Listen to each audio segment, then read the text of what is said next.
What's up, you guys? We're back. Today's warm-up, we got 3 movements. This is a little different. We're not going to time box it necessarily and say go for 5 minutes. You're going to do 10 rounds of this thing, okay? So just nice and steady pace, nothing too crazy here. These won't be a ton of reps. We're going to start with 1 strict burpee. So we place our hands in a plank, jump our feet back. We're doing a strict push-up. If that feels good from your toes for a warm-up, do that. If you need to go from your knees, that's totally fine. But the warm-up reps should never be super challenging. I sit down next for some no-arm sit-ups. Arms across my chest, sit all the way up tall at the top, and then we finish it off with just some jumping jacks. Pretty standard. The workout today, we're going to start with some lunge steps, so you can do these however you want. If you want to walk, if you have space, you can do walking lunges. If you want to lunge in place, you can do that, but at the bottom of your lunges, think about a vertical shin, okay? Sometimes I see people that are stepping a little bit too shallow, and their knee ends up way out in front of them, like so. So when you're doing your lunges, think about a vertical shin at the bottom, and you're pushing through your heel of the leading foot when you stand back up. So I push through my heel, stand myself back up. When I step back out, I'm stepping out to the side just a teeny bit. So not just straight ahead. I like to step out just a little bit. I feel like that kind of prevents the wobbles in the bottom position for me.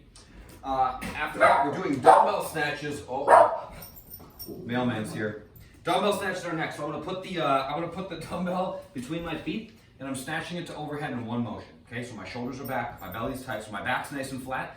At the bottom, if you're looking at yourself in a profile view, you want to see that your knees are right below your hips and your hips are right below your shoulders, generally speaking, okay? If you got super long legs, it might look a little bit different, but generally speaking, that's what we're looking for. So, shoulders are packed, my abs are tight, my knees are bent, and then I'm just sending my hips back to pick this thing up. As I open my hips, so as I stand up, I'm trying to open them quickly, and I'm keeping the dumbbell close before I punch to overhead, so it looks like this. Open my hips, punch to overhead. So my hips are doing the majority of the work. Sure, my arm helps to guide it to overhead, but my legs and my hips are the driving force here. I come back down, I can either switch hands here and then just touch and go on the other side, or else I can set the dumbbell down, switch hands, and go. That's just a preference thing. Whatever feels best for you guys is fine. After that, we're doing some single arm dumbbell push press, so 15 per side, so I'll squeeze my belly. Watch my knees. I dip by pushing them apart, okay? So what happens a lot of times, we let our knees come forward. That gets our weight into our toes. We're not as powerful then. We're kind of even off balance. So think about heels stay flat, knees push apart. I dip, drive, and press to overhead. Dip, drive, and press to overhead. These don't have to be done at an insanely speedy pace to be super effective, okay? One right into the next, come back down, dip, drive, and go. Dip, drive, and go. It doesn't have to be like super quick from one to the next. After that, we're doing V-ups. My favorite. Feet are out in front of me, legs are locked. I come up and touch my toes. If those are too much, you can do a tuck up instead. Just tuck my chest to my thighs. And then the last thing we're doing is a hand release push-up. So all I'm doing for this, slight variation, I'm gonna lower all the way down, only my chest touches. I'm gonna pick my hands up, replant, and then push. So I'm starting from absolute zero. These will be harder than regular push-ups, okay? If you do them correctly, these will be harder. So if you feel like they're making them easier, you're probably snaking up off the ground. So just make sure that your hips and thighs aren't touching the ground at the bottom. So I plant my hands, lower down, touch my chest, pick my hands up, replant, and push, okay? Again, this should be more challenging. There's only 10 of them per round here, so keep that in mind as you're working. All right, the body weight version of this thing. We're gonna do lunge steps, odd object deadlifts. So just for the sake of demonstration, we'll pretend this dumbbell is an odd object, laundry basket full of heavy things, whatever, find something. I'm gonna stand with my feet just wide of it. I want the heavy thing close to me, okay? So I'm gonna try to get it between my feet. Maybe a little bit out in front is okay, but generally speaking, as close to you as possible is ideal. My shoulders go back. I squeeze my belly. I bend my knees, and then I'm just sending my hips back, reach down, grab a hold of the thing, and stand up. That's 1, it's 2, so on and so forth. Third thing we're doing is a one-arm plank hold. So a little bit different than the side plank that we do sometimes. I'm gonna start in just a traditional hand plank.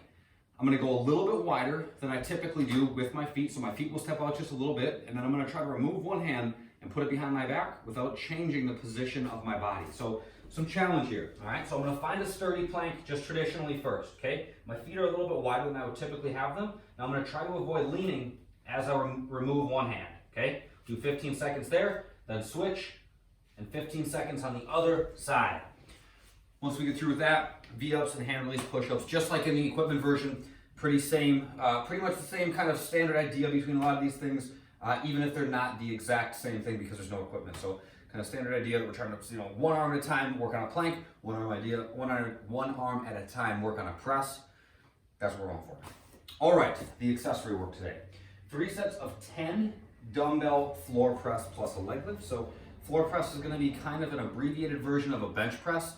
I can only go so low because my elbows hit the ground. Then I do a leg lift at the top of each rep. So I got a dumbbell per hand. I lay down to the ground. Elbows are out, like 45 degrees, something like that for my body. I'm gonna push up and do a leg lift. So the leg lift happens with the dumbbells overhead. Come back down, push, and leg lift. So I'm trying to keep my feet together, my toes pointed, my legs locked, all that good stuff. If you don't have dumbbells, you guys, do 3 sets of more of like a max effort leg lift. So maybe like 20 and then your knees start to bend or something like that. But see if you can do 3 sets of max effort as opposed to having to add in the challenge of the floor press in between each rep, okay? After that, we're doing what's called a 90-90 stretch. So a good one for the hips. Brock just showed me this one.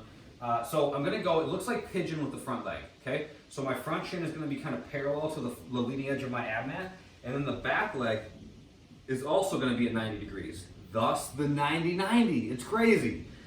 I'm gonna fold forward as I rotate ever so slightly over the leading leg. So kind of parallel to my femur here, okay?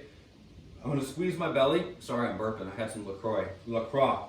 Belly tight. I'm gonna fold over this leg, trying not to just like curl my back to make it happen. So I'm just gonna go down, fold, nice and easy, hang out for a couple seconds, and then come back up.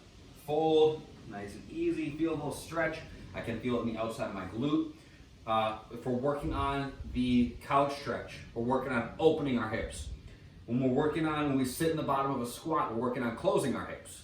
When we do this, we're working on rotating them. So kind of another way that's good to make sure that our hips have full range. So that's what we're going for, just 3 minutes on one side, 3 minutes on the other, fold and come back up as you go. And then that will take us through the end of today's workout. I hope you guys enjoy. I hope it's a productive one. Have a good day. And I hope to see you soon. See you later.